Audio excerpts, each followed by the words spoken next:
My name is Jabir Hussain. Student, आज हम FSc part first की केमिस्ट्री के पहले चैप्टर के टॉपिक को आयन को डिस्कस करने जा रहे हैं। लेक्चर फ्लो आप लोगों के सामने है। सबसे पहले हम पढ़ेंगे डेफिनेशन, बाद में हम देखेंगे इसकी प्रोडक्शन, और इसी तरह एंड में हम देखेंगे मॉलिक्यूलर आयन के बारे में। Let we discuss all these point wise. हम इनको पॉइंट वाइज डिस्कस करते हैं। सबसे पहले है definition of ion. Definition of ion, definition of ion. Ion क्या है? A species which carry charge is called ion. मैंने ये बताया वो स्पीशीज जिस पर चार्ज हो उसको हम आयन कहते हैं। या हम इस तरह भी डिफाइन कर सकते हैं, आसिपिशी विच कैरी आइदर पॉजिटिव और negative charge. Negative charge is called ion. मैंने बताया कि हम यूं भी कह सकते हैं एसिपिशी विच कैरी चार्ज, ऐसी स्पीशीज जिस पर चार्ज होता है। चार्ज दो किस्म के होते हैं, पॉजिटिव भी होता है, नेगेटिव भी होता है, उसको हम आयन कहते हैं। यहां हम इस तरह भी डिफाइन कर सकते हैं, आसिपिशी विच कैरी आइदर पॉजिटिव और negative charge is called ion. मिसाल लेते हैं, एग्जांपल लेते हैं हम लोग इसकी। एग्जांपल, हाइड्रोजन आयन +1 चार्ज है, क्लोरीन माइनस चार्ज है, बोथ आर कॉल्ड आयन्स। इन दोनों को हम आयन कहते हैं। अब सवाल ये पैदा होता है कि आयन बनते कैसे हैं, आयन किस तरह जनरेट होते हैं। याद रखें, जब भी कोई न्यूट्रल एटम इलेक्ट्रॉन लूज करता है या गेन करता है, लूज करना मतलब छोड़ देना, अगर कोई एटम इलेक्ट्रॉन छोड़ दे, गेन करना मतलब हासिल करना। जब कोई एटम इलेक्ट्रॉन ले ले तो उस पर चार्ज आता है, या पॉजिटिव चार्ज आता है या नेगेटिव चार्ज आता है, तो उसको हम नाम देते हैं आयन्स। अब सवाल ये पैदा होता है, पॉजिटिव नेगेटिव चार्ज कब आता है? मैंने भी बताया कि अगर कोई एटम इलेक्ट्रॉन लूज कर दे तो उस पर पॉजिटिव चार्ज आएगा, और अगर कोई गेन कर ले उस पर नेगेटिव चार्ज आएगा। इन दोनों को हम नाम देते हैं ions, and that's called production of ions. मैंने सबसे पहले डिफाइन किया आयन को, उसके बाद मैंने इसकी एग्जांपल दी, उसके बाद मैंने इसका बताया प्रोडक्शन। मैंने कहा कि अगर कोई न्यूट्रल एटम इलेक्ट्रॉन लूज करे या गेन करे, उस पर चार्ज आएगा, उसे हम नाम देंगे आयन्स। इसके बाद हमारे पास है types of ions. Types of ions, हम इसकी टाइप्स के बारे में डिस्कस करते हैं।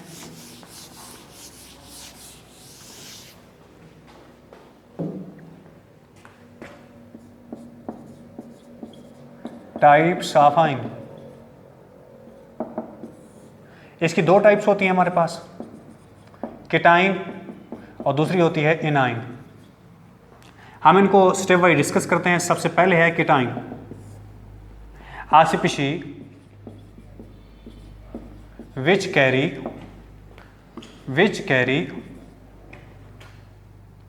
Positive charge. वो स्पीशीज जिस पर पॉजिटिव चार्ज होता है उसे हम नाम देते हैं केटाइन। मैंने ये बताया कि ऐसी स्पीशीज, ऐसी चीज जिस पर पॉजिटिव चार्ज हो, उसे हम नाम देते हैं केटाइन।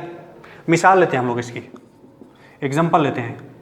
एग्जांपल हमारे पास सपोज हाइड्रोजन आयन, हमारे पास सोडियम आयन प्लस चार्ज है, बोथ आर कॉल्ड केटाइन्स। अब सवाल ये पैदा होता है कि केटाइन किस तरह बनते हैं। अगर कोई न्यूट्रल एटम इलेक्ट्रॉन लूज करे, 1 लूज करे, 2 करे, 3 करे, उस पर +1 +2 +3 चार्ज आता है। इसका मतलब यह है, अगर कोई एटम 1 इलेक्ट्रॉन लूज करे तो उस पर +1 चार्ज आएगा, अगर 2 लूज करे +2 चार्ज आएगा, अगर 3 लूज करे +3 चार्ज आएगा। तो इन चार्ज रखने वाली चीज को, पॉजिटिव चार्ज रखने वाली स्पीशीज को हम नाम देंगे cation, and that's way through which cation are produce. मैंने ये बताया केटाइन किस तरह बनते हैं। मैंने कहा अगर कोई न्यूट्रल एटम इलेक्ट्रॉन लूज करे तो केटाइन बनते हैं, और इस दौरान एनर्जी अब्जॉर्ब होती है। जब इलेक्ट्रॉन लूज होते हैं, एनर्जी इस दौरान अब्जॉर्ब होती है, क्योंकि एनर्जी जरूरी होती है केटाइन बनाने के लिए। इसलिए ये एंडोथर्मिक प्रोसेस है। मैंने ये बताया कि हमारे पास during cation formation energy is absorb, so cation formation is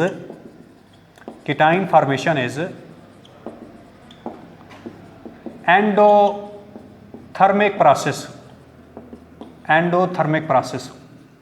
अब मिसाल लेते हैं, सपोज ए, ये एक एटम है, जब भी ये इलेक्ट्रॉन लूज करेगा इस पे +1 चार्ज आएगा, एक इलेक्ट्रॉन लूज करेगा एक +1 चार्ज आएगा। इसी तरह अगर 2 करेगा +2 चार्ज आएगा, अगर 3 करेगा +3 चार्ज आएगा। जितने इलेक्ट्रॉन कोई एटम लूज करता है उतना उस पर प्लस चार्ज आता है। समझ आ गई यहाँ तक? कोई मसला हो? हम मिसाल लेते हैं, अल्कली मेटल सोडियम एक इलेक्ट्रॉन लूज करती है +1 चार्ज आता है, पोटाशियम +1 चार्ज है एक इलेक्ट्रॉन लूज करती है, aluminium 2 electron lose aluminium 3 electron lose करती है +3 चार्ज है, कैल्शियम +2 चार्ज है 2 इलेक्ट्रॉन लूज करती है।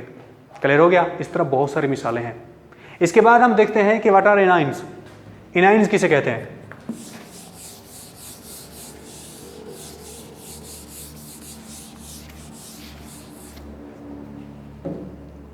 Anions are species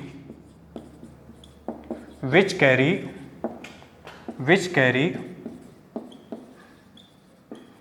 negative charge is called anion। हाँ जी, मैंने क्या बताया? मैंने बताया वो स्पीशीज जिस पर नेगेटिव चार्ज हो उसे हम नामते हैं एनाइन। मिसालें देखते हैं, इसकी एग्जांपल देखते हैं। क्लोरीन -1 चार्ज है, फ्लोरीन -1 चार्ज है, इनको हम नामते हैं एनाइंस। मैंने कहा एनाइंस वो चीज़ें होती हैं, वो स्पीशीज होती हैं जिन पर नेगेटिव चार्ज हो। अब ये किस तरह बनती हैं, किस तरह प्रोड्यूस होती हैं? अगर कोई न्यूट्रल एटम इलेक्ट्रॉन गेन करे, जब भी न्यूट्रल एटम इलेक्ट्रॉन गेन करता है उस पर नेगेटिव चार्ज आता है, उसको हम नामते हैं एनाइन। मिसाल के तौर पे बी, सपोज ये कि जनरल में मिसाल ले रहा हूँ, ये एक एटम है, अगर ये इलेक्ट्रॉन गेन करे, इलेक्ट्रॉन इसके साथ ऐड किया जाएगा तो इस पे चार्ज आएगा माइनस का। समझ आ गई मेरी बात? बी मैंने जनरल मिसाल ली है, बी का मतलब कोई और एलिमेंट नहीं है। तो हमारे पास जब ये इलेक्ट्रॉन गेन करते हैं तो गेन करने से इस पे चार्ज आता है माइनस का। समझ आ गई मेरी बात? That's called A9. मिसाल लेते हैं हम लोग, क्लोरीन हमारे पास जब भी इलेक्ट्रॉन गेन करे, सपोज एक क्लोरीन है, एक इलेक्ट्रॉन गेन करेगी, क्लोरीन आइन बनेगा। अगर Cl2 की फॉर्म में है, 2 इलेक्ट्रॉन गेन करेगी और इस पे -1 चार्ज आएगा और इधर क्लोरीन के 2 आइन बनेंगे। समझ आ गई मेरी बात? मैंने कहा जब भी न्यूट्रल एटम इलेक्ट्रॉन गेन करता है उस पे माइनस चार्ज आता है और वो एनाइन कहलाता है। और इस दौरान एनर्जी खारिज होती है, एनर्जी रिलीज होती है, इसलिए एनाइन फॉर्मेशन एक्सोथर्मिक प्रोसेस है। मैंने कहा अभी थोड़ी देर पहले मैंने बताया था किटाइन मैंने कहा था कि हमारे पास उसमें एनर्जी अब्जॉर्ब होती है, वो एंडोथर्मिक है, और एनाइन में एनर्जी रिलीज होती है, इसलिए ये एक्सोथर्मिक प्रोसेस है। That's called, these are called types of ions. हमने दोनों टाइप्स पढ़ी, किटाइन पढ़ा और एनाइन पढ़ा। इसी तरह आखिर में हमारे पास है मॉलिक्यूलर आइंस। मॉलिक्यूलर आइन छोटी सी टर्म है, हम इसको भी डिस्कस कर लेते हैं।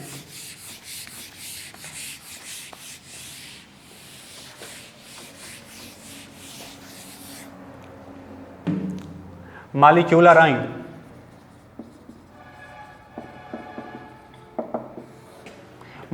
क्या होते हैं? When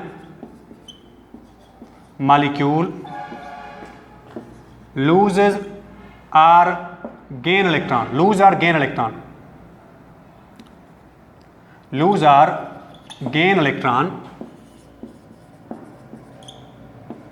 is called molecular ion. हाँ जी, मैंने क्या बताया? मैंने बताया कि जब भी कोई मॉलिक्यूल इलेक्ट्रॉन लूज करता है या गेन करता है उस पर चार्ज आता है। जैसे हमारे पास मिसाल लेते हैं, एग्जांपल लेते हैं, देखें CH4 अगर इलेक्ट्रॉन लूज कर दे प्लस चार्ज, इस तरह NO2, तो ये हमारे पास किटाइन बन जाते हैं, तो इनको हम नाम देते हैं मॉलिक्यूलर आइन। SO4 -2 ये भी आइन है, क्योंकि आइन तो होता है जिसपे प्लस चार्ज भी हो सकता है, माइनस चार्ज भी हो सकता है। बोथ आर कॉल्ड मॉलिक्यूलर आइन। मैंने कहा जब भी कोई मॉलिक्यूल इलेक्ट्रॉन लूज करता है या गेन करता है, इसको हम नामते हैं मॉलिक्यूलर आइन। अब सवाल ये पैदा होता है कि मॉलिक्यूलर आइन किस तरह बनते हैं? मॉलिक्यूलर आइन तब बनते हैं जब भी किसी मॉलिक्यूल के ऊपर हम लोग अल्फा पार्टिकल बम्बार करते हैं, या एक्सरे डालते हैं, या इलेक्ट्रॉन बीम डालते हैं।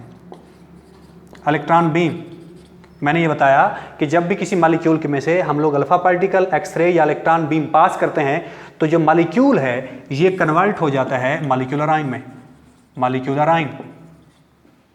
समझ आ गई मेरी बात? अब मॉलिक्यूलर आयन जो होते हैं ये फर्दर दो टाइप्स के हैं, कीटाइन एक मॉलिक्यूलर आयन, इनाइन एक मॉलिक्यूलर आयन। कीटाइन एक मॉलिक्यूलर आयन जैसे मैंने अभी मिसाल दी है, CH4+1 है और SO4 -2 है। कीटाइन एक मॉलिक्यूलर आयन वो होते हैं जिस पर प्लस चार्ज हो, और इनाइनिक वो होते हैं जिस पर माइनस चार्ज हो। और ये कीटाइनिक जो होते हैं ये अबंडेंट में होते हैं, यानी ज़्यादा तादाद में पाए जाते हैं as compare to anionic. These are called molecular ion. इंशाल्लाह नेक्स्ट लेक्चर में हम आगे डिस्कस करेंगे।